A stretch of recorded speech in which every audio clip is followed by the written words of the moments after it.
بسم اللہ الرحمن الرحیم۔ السلام علیکم، میرے چینل سدھ اوریجنل پر خوش آمدید۔ امید کرتی ہوں آپ سب ٹھیک ٹھاک ہوں گے، خوش باش ہوں گے۔ اللہ تعالیٰ کی ڈھیروں ڈھیر نعمتیں اور برکتیں آپ پر نازل ہوں۔ تو چلیے چلتے ہیں، شروع کرتے ہیں آج کی ویڈیو۔ انوکھا انتقام دوسرا حصہ۔ کیون کمزور اور تھکا ہوا لگ رہا تھا اور میں جانتی تھی کہ اب مجھے جانا چاہیے، لیکن مجھ پر تجسس غالب آ گیا اور میں نے پوچھ ہی لیا، کیون یہ بتاؤ کہ ٹرسٹائن اس جگہ سے اتنی دور جا کر کیوں نمودار ہوا جہاں سے تم لڑکوں کے ساتھ چٹان پر گئے تھے؟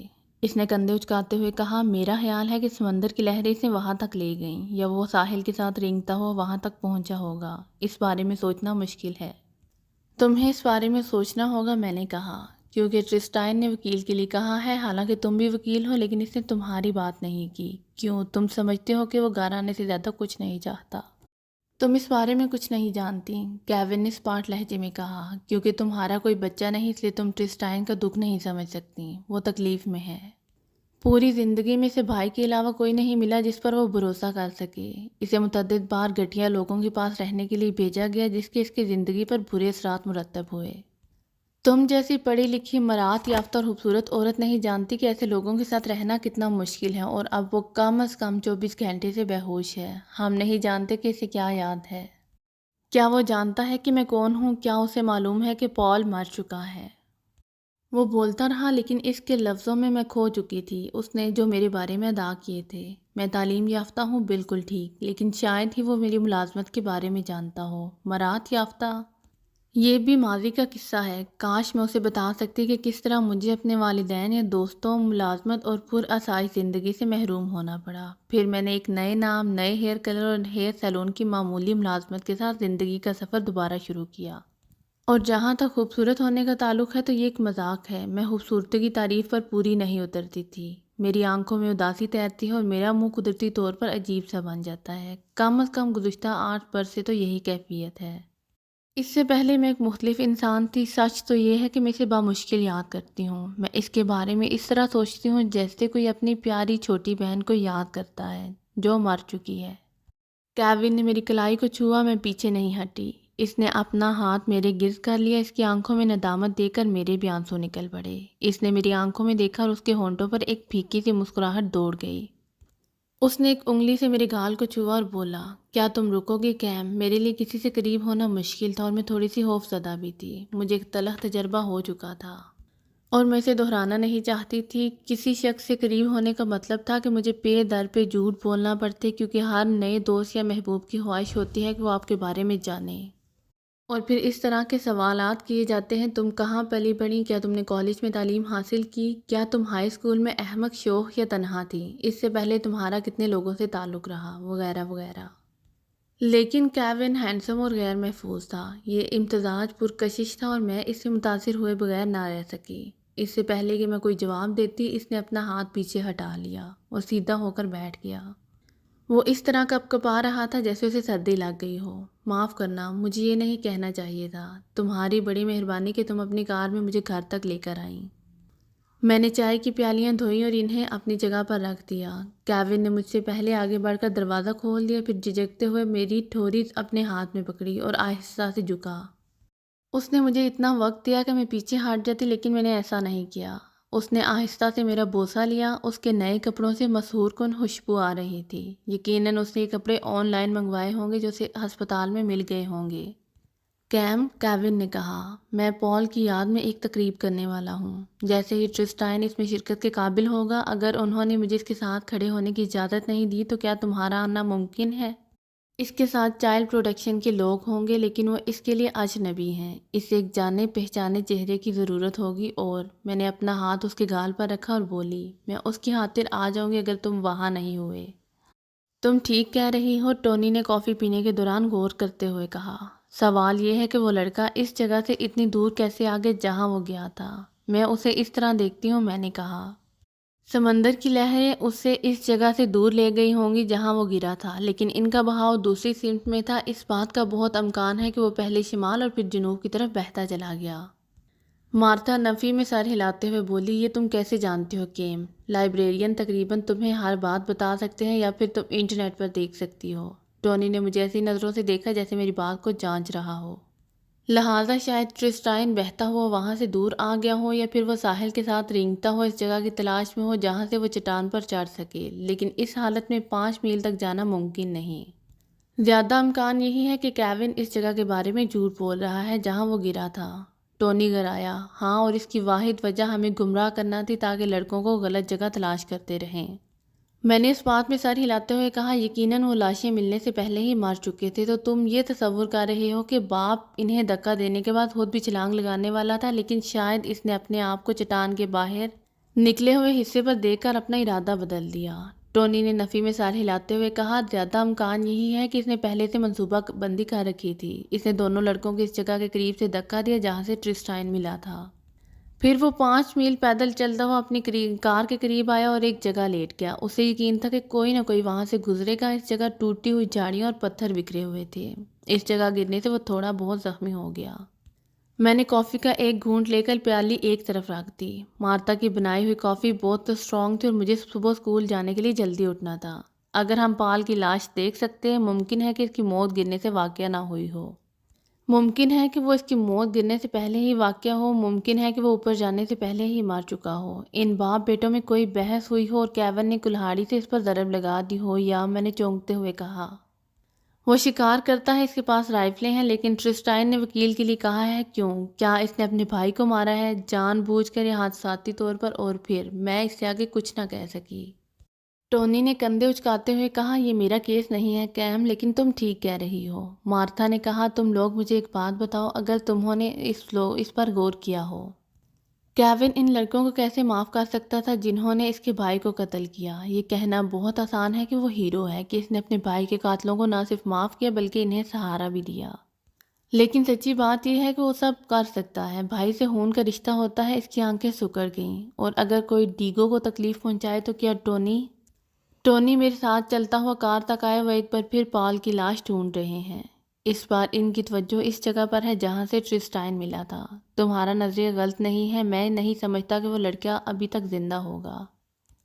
اگلے روز میں نے ایک بار پھر اسکول سے چھٹی کی اور ٹرسٹائن کو دیکھنے چلی گئی۔ مجھے یہ پرواہ نہیں تھی کہ ان غیر حاضریوں سے میری تنخواہ میں کٹوتی ہو سکتی ہے، لیکن اتنا جانتے کہ ٹرسٹائن کو ذمہ داروں کی ضرورت ہے، اور مجھے بھی کچھ سوالوں کے جواب چاہیے تھے۔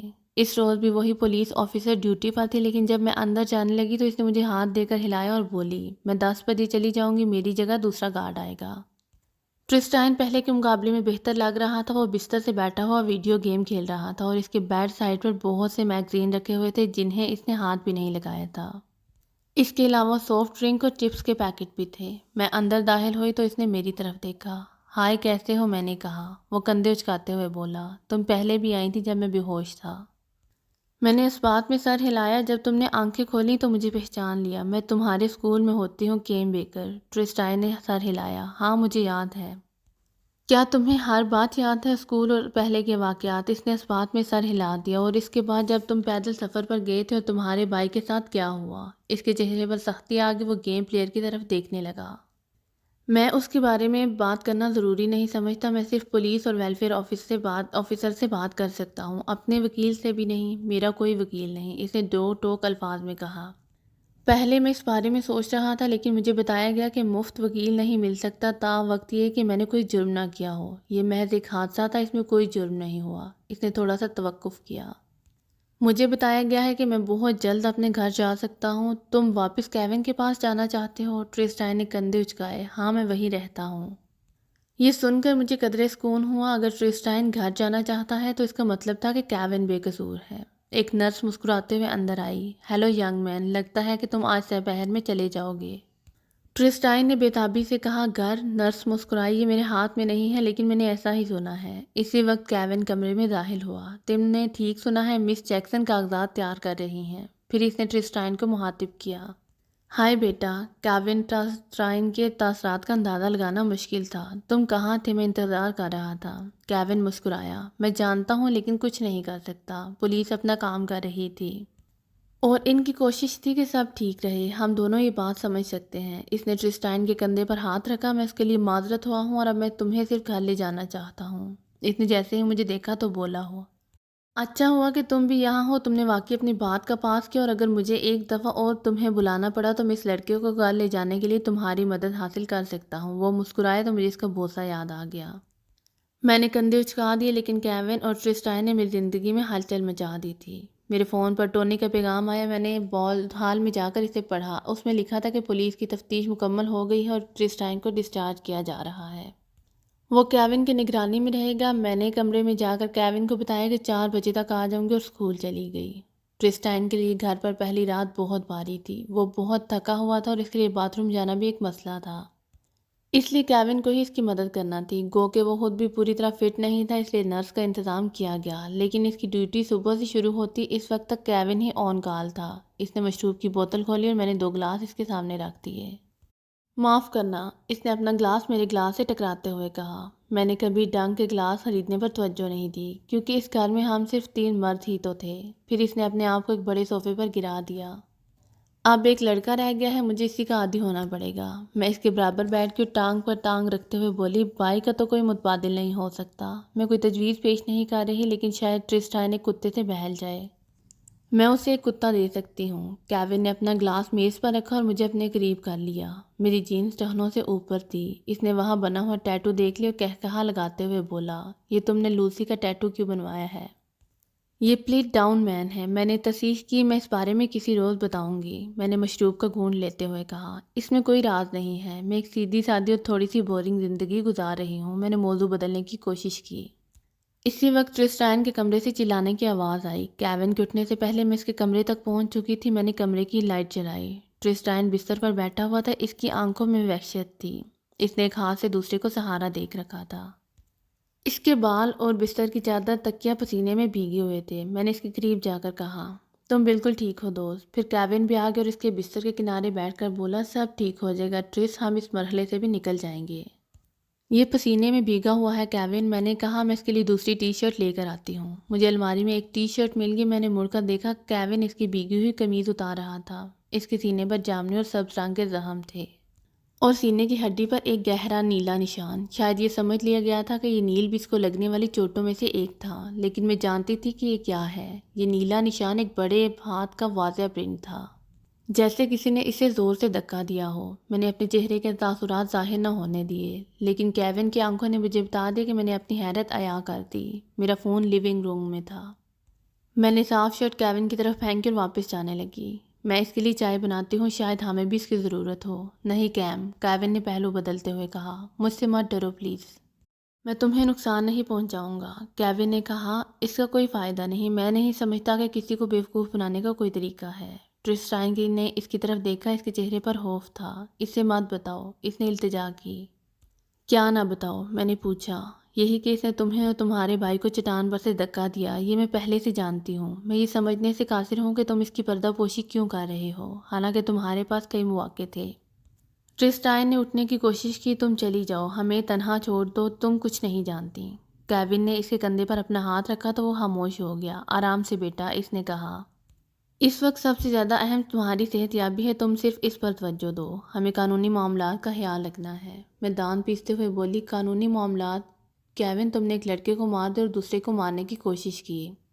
چپ ہو جاؤ، ٹرسٹائن چلایا۔ ہم اسی کے مستحق تھے۔ ہم نے جو کچھ کیا اس کے بعد ہمارے ساتھ یہی ہونا چاہیے تھا، اور اب حساب برابر ہو گیا، لہٰذا ہمیں تنہا چھوڑ دو۔ کیون نے کندھے اچکائے۔ یہ سچ ہے، یہ اسی کے مستحق تھے۔ جو کچھ انہوں نے کیا اس کی سزا پال کو ملی، اور ٹرسٹائن کو وہی نقصان ہوا جو مجھے ہوا تھا۔ ہم دونوں نے اپنے بھائیوں کو کھو دیا۔ میں اسے ایک اور موقع دینا چاہتا ہوں۔ اس نے ٹرسٹائن کو پسندیدہ نظروں سے دیکھتے ہوئے کہا، اور یہ بھی مجھے ایک اور موقع دینا چاہتا ہے، حقیقی معنوں میں باپ بننے کا۔ پلیز کیم، ٹرسٹائن نے التجا کی، پلیز چلی جاؤ۔ کیون نے نفی میں سر ہلایا۔ وہ نہیں جا سکتی، اس نے افسردگی سے کہا۔ وہ نہیں جائے گی۔ وہ سمجھتی ہے، اسے اچھی طرح معلوم ہے کہ کیا صحیح اور جائز ہے۔ وہ ہماری جج اور جوری ہوگی۔ تمہیں حقیقی جج اور جوری کا سامنا کرنا ہوگا کیون، میں نے آہستہ سے کہا۔ اسے اٹھنے میں مشکل ہو رہی تھی، لیکن پھر بھی میں اپنی حفاظت کے خیال سے پیچھے ہٹ گئی۔ ہاں، اس نے سر ہلاتے ہوئے کہا، میں نے ٹرس کے لیے انتظام کر دیا ہے۔ وہ واپس چائلڈ پروٹیکشن کی نگرانی میں جائے گا، لیکن اسے کالج کی پڑھائی کے لیے ٹرسٹ سے رقم ملتی رہے گی، اور تمہارے اسکول سے تعلیم مکمل کرنے کے بعد یہ پبلک اسکول میں جائے گا۔ وہ کچھ ہچکچاتے ہوئے بولا۔ ممکن ہے کہ تم وہاں اس کی مدد کر سکو، اس پر نظر رکھنا تاکہ اپنا مستقبل بنا سکے۔ اگر تم ٹرسٹائن کے لیے اتنے فکر مند ہو تو تم نے ایسا کیوں کیا؟ میں انتقام لینا چاہتا تھا، اس نے اسپاٹ لہجے میں کہا، لیکن سیدھا سادہ انتقام نہیں۔ میں انہیں باور کرانا چاہتا تھا، لیکن ان تک اپنی بات پہنچانے کا کوئی طریقہ نہیں تھا۔ وہ جانوروں جیسے تھے، انہوں نے مائک کو ایسے قتل کر دیا جیسے وہ کوئی معمولی بات ہو۔ وہ اپنی جان بچانے کے لیے گھسیٹتا رہا اور وہ کہے لگا رہے تھے۔ اس وقت بھی اس کا خون بہہ رہا تھا اور پھر وہ وہاں سے چلے گئے اور انہوں نے مال میں جا کر کھانا کھایا۔ ٹرسٹائن اب سسکیاں لے رہا تھا۔ انہیں سزا دینے یا ان کی جان لینے سے انصاف کے تقاضے پورے نہ ہوتے، کیونکہ ان کے ذہن میں زندگی کے بارے میں کوئی تصور نہیں تھا کہ یہ کیسی ہو سکتی ہے یا کیسی ہونی چاہیے۔ انہیں تو یہ بھی معلوم نہیں تھا کہ انہوں نے مائک، لوئس اور اس کی بیٹیوں اور مجھ سے کیا چھین لیا ہے، لہٰذا تم نے انہیں زندگی کا یہ رخ دکھانے کا فیصلہ کیا۔ میں نے کہا، انہیں ہر چیز دی، گھر، آسائشیں، تعلیم، تفریح اور باپ کی شفقت۔ اس نے تائید کرتے ہوئے کہا، میں چاہتا تھا کہ بلندی سے نیچے گرتے وقت وہ جان جائیں کہ انہوں نے کیا کھویا اور کیا پایا۔ ٹرسٹائن اس کے الفاظ سن کر چلایا، نہیں نہیں۔ میں اس کے پاس گئی۔ وہ 14 سال کا معصوم سا لڑکا تھا۔ میں نے ان لمحات کا تصور کرنے کی کوشش کی جب وہ اپنے دوست کو ایک غیر مسلح شخص پر گولی چلانے کے لیے اکسا رہا تھا۔ اس وقت کا تصور کرنے کی کوشش کی جب وہ اس شخص کو گھسیٹتے اور مرتے ہوئے دیکھ کر کہے لگا رہا تھا، لیکن یہ میرے لیے ممکن نہیں تھا۔ میں صرف اس کی نیلی آنکھوں اور معصوم چہرے کے بارے میں سوچ سکتی تھی۔ پال مر چکا ہے، کیون نے کہا۔ ٹرسٹائن نے دیکھا تھا۔ تم نے اس جگہ کے بارے میں جھوٹ بولا جہاں یہ دونوں گرے تھے تاکہ ان کی لاش میں رکاوٹ ہو، میں نے کہا۔ ہاں، کیون بولا۔ ہاں، میں نہیں جانتا تھا کہ پال کی لاش ملے، کم از کم فوری طور پر نہیں، کیونکہ وہ مجھے تقریباً اپنے ساتھ ہی لے گیا تھا۔ وہ ایک شیر کی طرح مرا، ایک طرح سے میرے لیے فخر کی بات ہے۔ وہ زندہ رہنا چاہتا تھا۔ انہیں اس کی لاش پر میری انگلیوں کے نشانات مل جائیں گے، بالخصوص اس کی گردن پر۔ اس کے علاوہ اس کی کمر پر ٹھوکر کا نشان بھی ہوگا۔ اس کو لگنے والی ہر چوٹ پر مجھے فخر ہے۔ اس کا مطلب ہے کہ میں نے اسے کوئی سبق دیا۔ وہ ٹھنڈی سانس لیتے ہوئے بولا۔ میرا خیال ہے کہ ٹرسٹائن پولیس کو بتائے گا کہ پال کی لاش کہاں ملے گی۔ ہم اس کی قبر کے لیے فارسٹ لان میں جگہ حاصل کریں گے تاکہ ٹرسٹائن وہاں حاضری دے سکے۔ میں نے اسے گھورتے ہوئے کہا، تم نے کبھی نہیں سوچا ہوگا کہ ٹرسٹائن زندہ بچ جائے گا، اور اس وقت تمہیں دوہرا صدمہ ہوا ہوگا جب تم نے محسوس کیا کہ وہ اس بارے میں کچھ نہیں بتا رہا کہ تم نے کیا کیا ہے۔ کیون نے کندھے اچکائے، بالکل نہیں۔ میں نے سوچا کہ شاید میری طرح اس کا دل بھی بدل گیا ہے، کیونکہ جیسے ہی میں نے انہیں دھکا دیا تو مجھے افسوس ہونے لگا۔ وہ پہلے کے مقابلے میں کافی بدل گئے تھے، مہذب، شریف اور مجھے اچھے لگتے تھے۔ میں یہ نہیں کہہ سکتا کہ مجھے ٹرسٹائن کے زندہ رہنے کا افسوس ہے، اس پر میں نے اسے سچ مچ معاف کر دیا ہے جیسے اس نے مجھے۔ پولیس بھی ہمیں کلیئر کر چکی ہے، اگر تم مداخلت نہ کرتی تو سب ٹھیک ہو جاتا۔ یہ کبھی ٹھیک نہیں ہوگا۔ میں نے ایک لمحے کے لیے ٹرسٹائن کا ہاتھ پکڑا اور بستر سے اتر گئی۔ میں جانتی تھی کہ کیون اب اسے کوئی نقصان نہیں پہنچائے گا۔ میں نے اسے ٹرسٹائن کے ساتھ نرمی سے باتیں کرتے ہوئے دیکھا، اپنا فون لینے لیونگ روم میں چلی گئی۔ میں نے انہیں تنہا چھوڑ دیا تاکہ وہ کھل کر باتیں کر سکیں۔ میں نے اپنی باقی ماندہ مشروب ختم کیا اور سوچنے لگی کہ جب لوئس کو معلوم ہوگا کہ کیون نے اس کے شوہر کے قاتلوں کے ساتھ کیا کیا ہے تو کیسے سکون مل جائے گا، یا اس سے افسوس ہوگا، اور کیا مائک کی بیٹیاں یہ سن کر خوش ہوں گی کہ پال گیٹس مر گیا اور ٹرسٹائن شدید زخمی ہے۔ پھر دروازے پر زور کی دستک ہوئی اور میں حقیقت کی دنیا میں واپس آ گئی۔ اب مجھے فیصلہ کرنا تھا کہ میں اپنے لیے کس راستے کا انتخاب کرتی ہوں، اور میں نے اس میں دیر نہیں لگائی۔ یہ صحیح ہے کہ کیون نے ان لڑکوں کو دھکا دے کر ایک جرم کا ارتکاب کیا تھا جس کے نتیجے میں پال کی موت واقع ہوئی، لیکن اس کے باوجود ٹرسٹائن نے کیون کو معاف کر دیا تھا اور وہ کیون کے ساتھ رہنا چاہتا تھا۔ اگر میں زبان کھولتی تو نہ صرف کیون کو جیل ہو جاتی بلکہ ٹرسٹائن بھی در بدر ہو جاتا، اس لیے میں نے خاموش رہنے میں ہی بھلائی سمجھی۔ اسی میں سب کا فائدہ تھا۔ اب سب ہم ایک فیملی کی طرح زندگی گزار رہے ہیں۔